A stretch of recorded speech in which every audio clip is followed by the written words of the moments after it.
We are following several cases. I want to highlight one of them.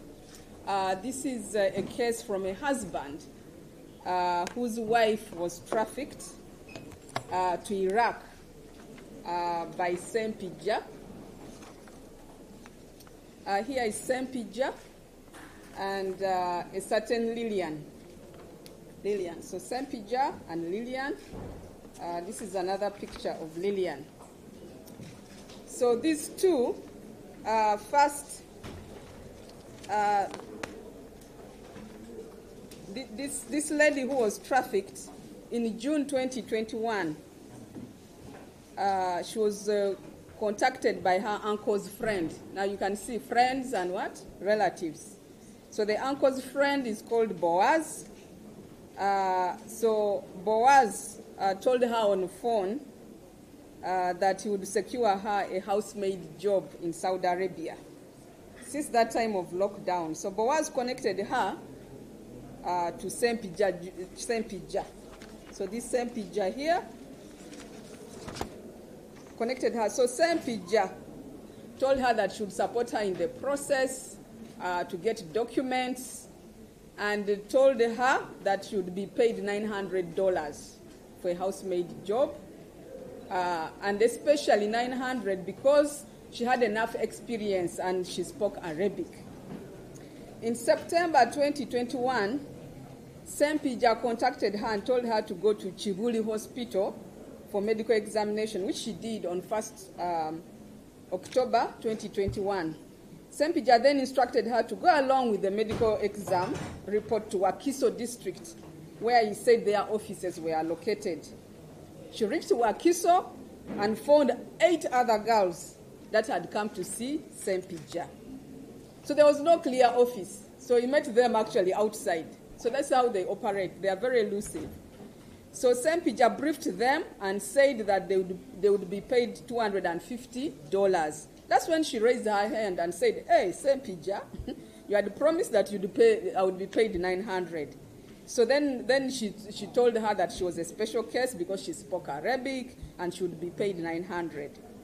After briefing, they told them they would travel on 16th, that very month of October 2021.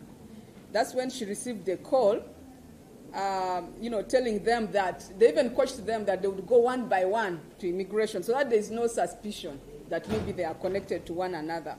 So they reached their airport and boarded Egypt Airlines on 17th, 2021. At that time, that's when Sempija tells them they were going to Iraq and not Saudi Arabia. You can imagine you are boarding.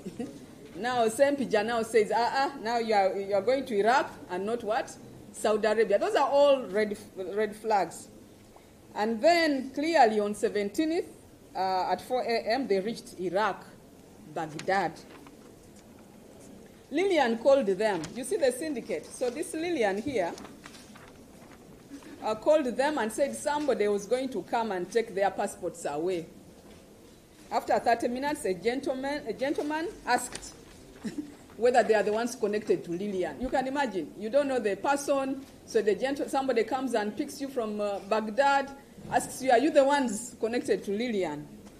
And then they were driven in 2 different vehicles with their luggage and taken to an unknown place where they were kept until the 25th of October. Her boss told her, because she was handed on to another person, and her boss told her she was going to be paid $250. That's when she rejected and cited that when she left, Sempija had promised she would be paid $900. She complained to Lillian and Sempija, who promised to take her to talk to her boss. But after 2 months, she was paid $500, which is $250 per month. She still continued to complain, but they started now ignoring her. After a week, a certain Abu Mustafa Muhammad traveled to Uganda. So now that is the boss, the other side. And when he returned to Iraq, his moods had changed. So you can imagine, he even traveled to Uganda.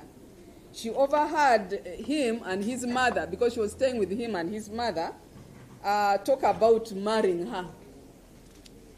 because he had paid her off. Download the app on App Store or Google Play Store now. Vision Digital Experience, the future of media.